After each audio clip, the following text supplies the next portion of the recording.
A Muslim is not Islam. A Christian is not Christianity. It's really simple. You have to be able to separate the person and the ideology. Or sometimes you have to study them really closely together. I'm Randall Terry. This is Voice of Resistance.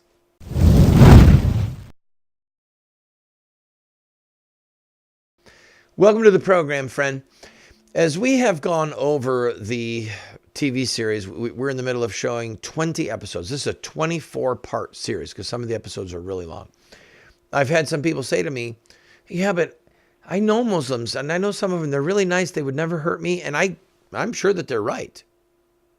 And so this episode is just to answer that one question, that a Muslim is not Islam any more than a Christian is Christianity. So there's some Christians that you would never say, if you want to understand Christianity, just talk to that person. No. Or if you want to see Christianity exemplified, look at that person. No.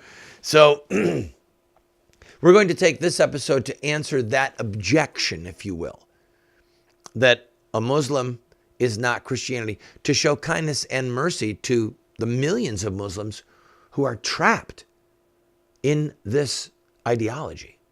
Hope you enjoy it. A Muslim is not Islam. I repeat, a Muslim is not Islam. Before I explain that, I want to give you kind of an introduction to the Be Real. When we were producing the 10 episodes of the documentary, there was 10 years of research and 2 years of production. There was just so much material, we had to leave tons on the editing room floor. And so when we were all done, we thought, you know what? Let's just go ahead and create a Be Reel. Let's take some of that other research and make it available to people. That's what we're doing here. And it won't be as highly produced. It'll be like any extras reel that you get on a movie that you buy at a store. So that's what this is. And we will have references. So if you're interested in this material and you want to do more research on your own, the references will be on the screen and you can study to your heart's content. So let's talk about a Muslim and Islam. Let me switch gears. A Christian is not Christianity. Does that make sense? Somebody who is baptized in the name of the Father, Son, and Holy Spirit, somebody who says, yeah, I'm a Christian, that's not Christianity, that's a Christian. Christianity is a theological system of thought. It is a law code. It has rules of war. It has philosophy for life. It has principles for business, etc., etc.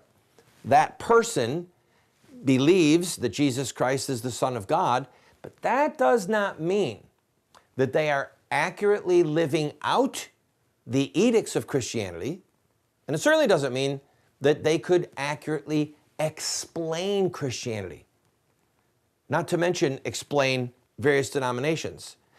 Now, the reason I say that is this. There are a lot of people watching this who know Muslims, especially if you live in a major metropolitan area, okay? You say, well, there's a Muslim I see at the store, at the post office, or I've got a friend who I work with. We see each other all the time, and I don't think that they would hurt me. I don't think that they're a threat, to which I would say, you're probably right, okay? 99 times out of 100, you're right. And I'll take it a step further. A lot of times people will come to me and they'll say, well, so-and-so Muslim that I know told me blank. Something about Mohammed, something about Islam, something about Christ or Christianity. And I'll say, oh, that's not what Islam teaches. So the point is this. What a Muslim says about Islam and about Mohammed may or may not reflect the true historic teachings of Islam. What they say may or may not reflect the truth about Muhammad's life. Let me give you one anecdotal story. I had the joy of traveling around certain countries in the Middle East while I was doing this research. So I spent about 6 weeks in Israel, in Palestinian Authority, in Jordan, Turkey, Egypt, went to Ephesus, got to go and see some of the ruins that you saw in earlier episodes, places where the Apostle Paul walked and preached, and where other apostles were, where the Virgin Mary, the mother of Christ, where she lived. So it was a wonderful experience. I'm so thankful that I was able to do it. And while I was there, while I was traveling around, I talked, once I felt safe, I talked to about a dozen Muslims, okay? I asked those dozen Muslims, once I felt that I was not going to be in any danger, I asked them if they knew that Mohammed killed with his own hand. That was my question. Did you know that Mohammed killed with his own hand? Of the people that I talked to, only 2 knew that he did. The rest did not know, and many of them were offended. They were truly angry that I would even suggest such a thing.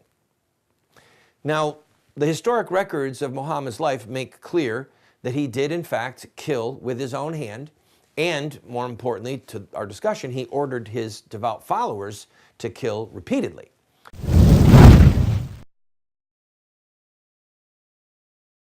Today, many so-called Christian intellectuals believe that the God of evolution used billions of years of death and destruction to evolve the bodies of the first human beings. Then, they simply declare the theory of evolution as fact to justify their unproven scientific fallacies. By the grace of God, more and more Catholics are rejecting this modern-day mythology in favor of the traditional doctrine of creation, as recorded by the Bible, and believed and taught by all the fathers and doctors of the Church. To find out how sound theology and natural science confirm the sacred history of Genesis, visit the Colby Center for the Study of Creation, and be sure to check out our bookstore, which has titles like I Have Spoken to You from Heaven, A Catholic Defense of Creation in 6 Days, and A Catholic Assessment of Evolutionary Theory. That's the Colby Center for the Study of Creation.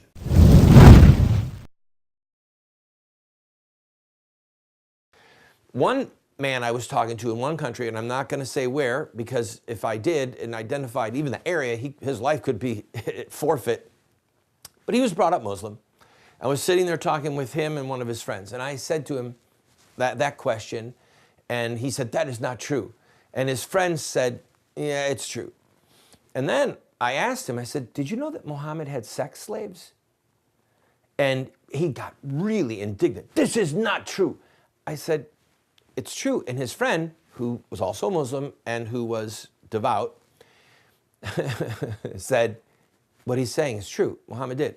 And this young man, he was mid-20s, he became so enraged. I can't quote him because it would require too many bleeps, but what he said was, if what you are saying to me is true, then I say blank Muhammad and blank Islam. He said it really loud in a public area, and his friend was looking around like, are you out of your mind? Don't say that. Stop saying that. You're going to get us killed. But he was truly repulsed by the details that I was giving him about Muhammad's life that are recorded in the most trusted and respected sources of Islamic history and theology and Sharia law inside of Islam, okay?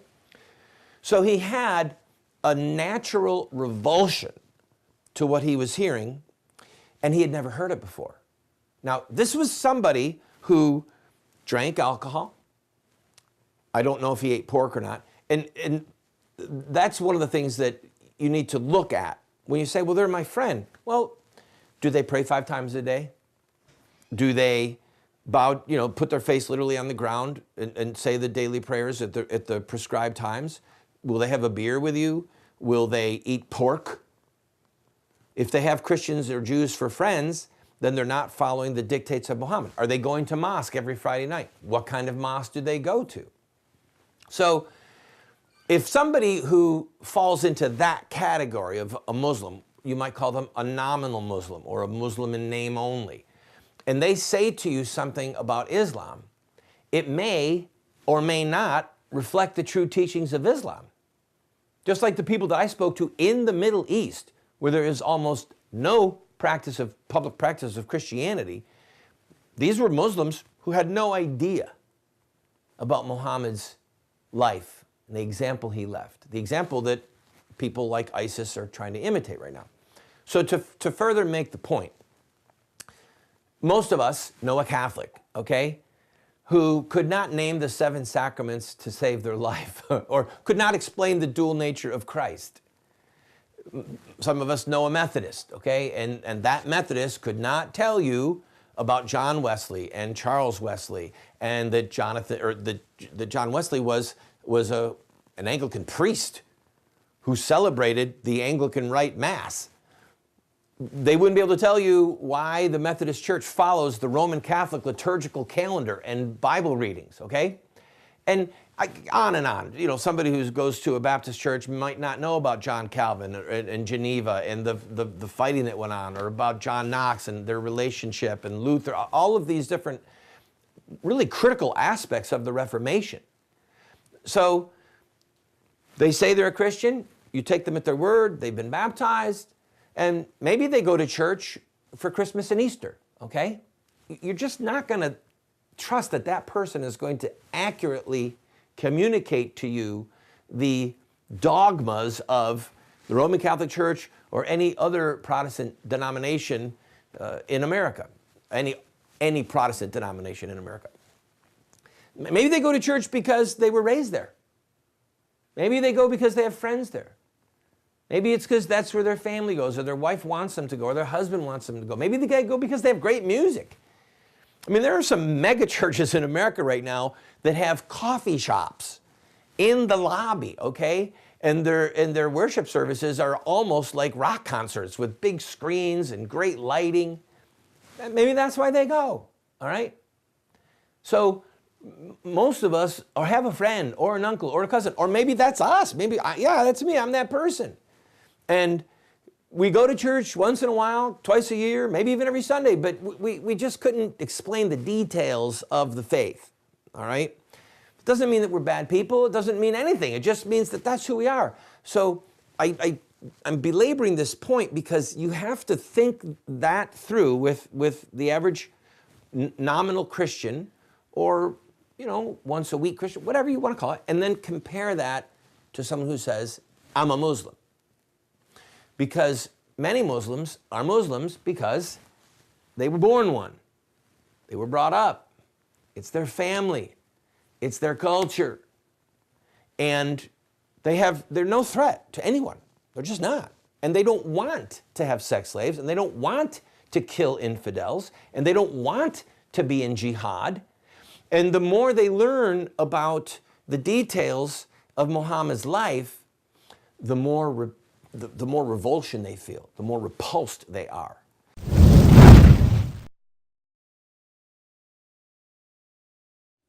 Have Muslim terrorists hijacked the peaceful religion of Islam? Or is there more to the story? The answer lies in the life of one man, Mohammed, the founder of Islam. Muslim terrorists see themselves inside a 1,400-year-old story, a narrative that focuses on specific events in the life of Muhammad. We are going to look at Muhammad's life using their most sacred literature. We will look at Muhammad at the Battle of Badr. We'll see him deal with those who mock him. We'll see the times when he used deception. We'll witness Muhammad's anti-Semitism. And yes, we will discuss Muhammad and his teachings concerning sex, slavery, and jihad. Friend, if you want to understand Islamic terrorism, get this series today.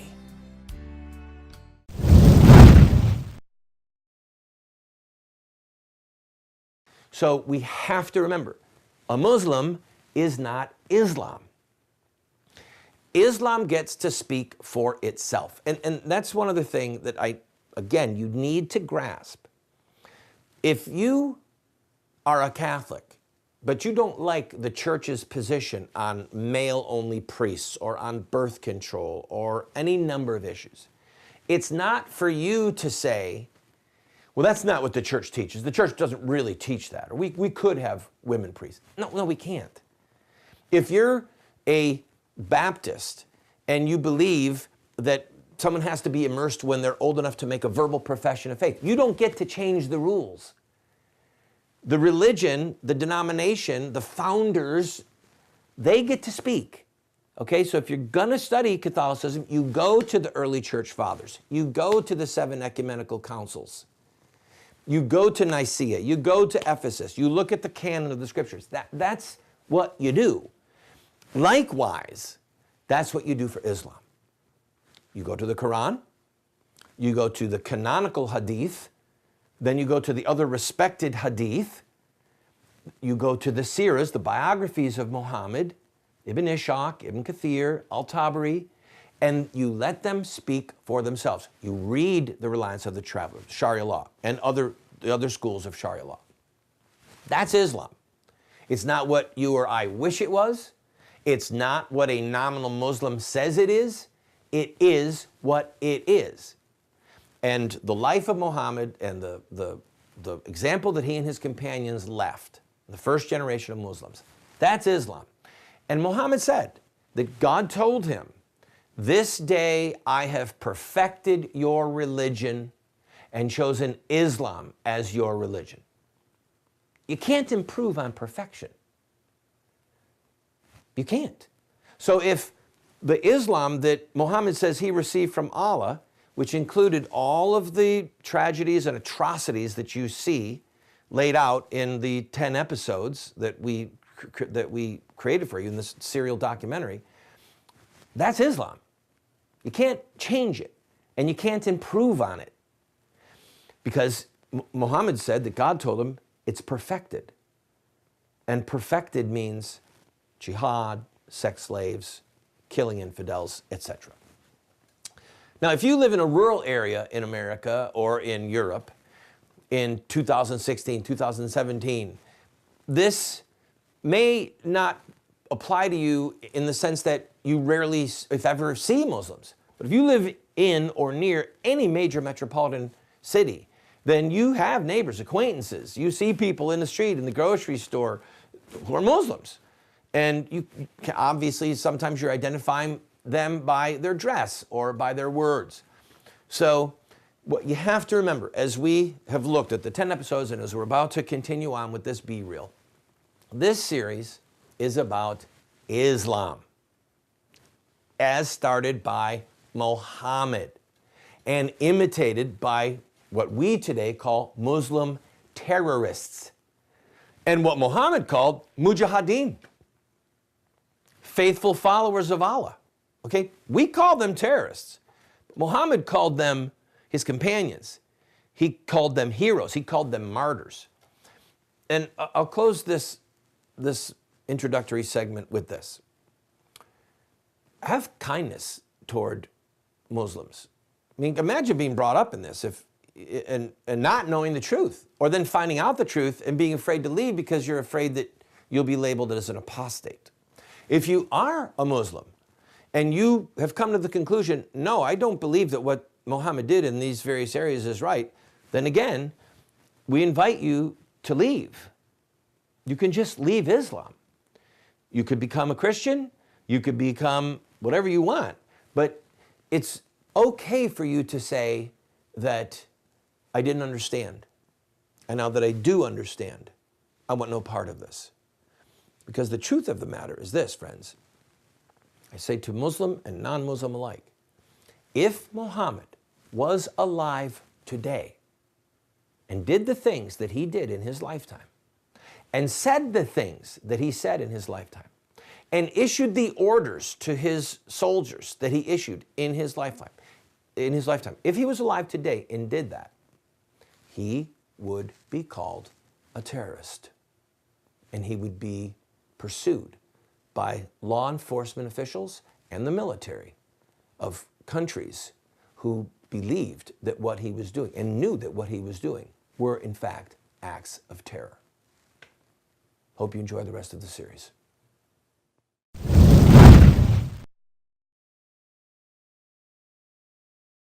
What would Muhammad do Islamic Terrorism Explained is the best movie series documentary ever produced on the life of Muhammad and Islam. How do I know? Because it's what critics are saying. John Moore, radio host and author, said, "I learned more from What Would Muhammad Do about Islam and Islamic terrorism than I've learned from everything I ever read and watched in my entire life." Best-selling author Dr. Bill Warner said, "What Would Muhammad Do is the best movie series, TV production on the life of Muhammad and Islamic terrorism that has ever been produced." Friends, this is what the experts are saying. No one has ever done what we've done. I encourage you to get 1, 2, 4 copies. Call 304-289-3700. That's 304-289-3700, or order it at the address or the website that you see on the screen. For those of you who are political activists, I have 2 books that are must-reads for you, and you need them in your library. 1, The Book That Made America, How the Bible Formed Our Nation, and 2, Confrontational Politics. I love both of these books. The book by Jerry Newcomb comes highly recommended by Ann Coulter. It gives you the ammunition so that you can say and see for yourself that the Bible was indeed the foundation of this republic. We weren't built to be a secular nation. We were built to be a God-fearing nation on the principles of Christianity as laid out in the scriptures. And confrontational politics, this puts to rest forever the lie that we should be nicer than Jesus when it comes to political activism. If we're going to win, we have to be confrontational. Only $25 for both books. Call 304-289-3700. That's 304-289-3700.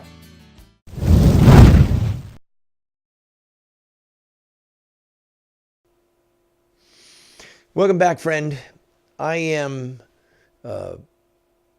happy to have done this episode, this series, and this particular episode, because we need to have kindness and grace and mercy towards Muslims who either don't know their own religion, don't know the history of Muhammad, or are trapped in it and are afraid. I mean, there's so many ways that it can be looked at. But we still have to tell the truth. We still have to know it, and we still have to tell it. So I'm encouraging you, again, get this entire series. Now, some of you, after day 5 or day 8, you broke down and said, "Oh man, there's so much here. I've got to have this. I want to watch it again." Good for you.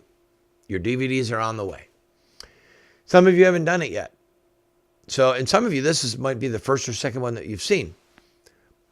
For 24 days, this is day 11. For 24 days of broadcasting, we are showing our TV series.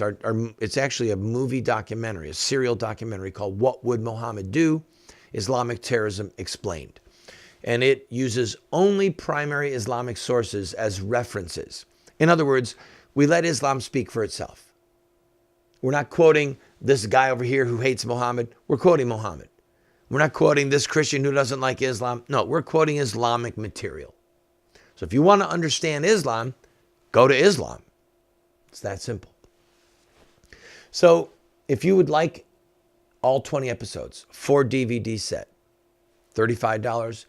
You can see the outline here on the screen. Go ahead and take advantage of this. And if you cannot afford even one set, and I know that there are people in this country right now that are tough times. Maybe you're elderly, maybe you're on Social Security, maybe you're on a fixed income, whatever it is. I don't want anyone going hungry, but I want everyone to have this series. Send whatever you can. Write a check, send a few bucks in an envelope, put a note saying, "I saw Randall's offer that we can get this for whatever we can afford, and I'll send it to you." Why, Randall? Why would you do that? Because we're not in this to make money. We're in this to show the truth, to warn our elected officials. I only have one rule, one request. If you take advantage of that offer, whatever you can afford, we'll send it. When you're done watching it, promise me that you'll give it to your pastor or to your church. And then I'll be content. Now, for the rest of you, if you can afford it, you need to get it. You maybe need to get multiple copies. And then give one to the TV station in your community. If you know how to get to the anchor or to one of the reporters on your local Fox affiliate or CBS affiliate, get a copy and give it to them, because the media doesn't know the truth and they need to. See you tomorrow.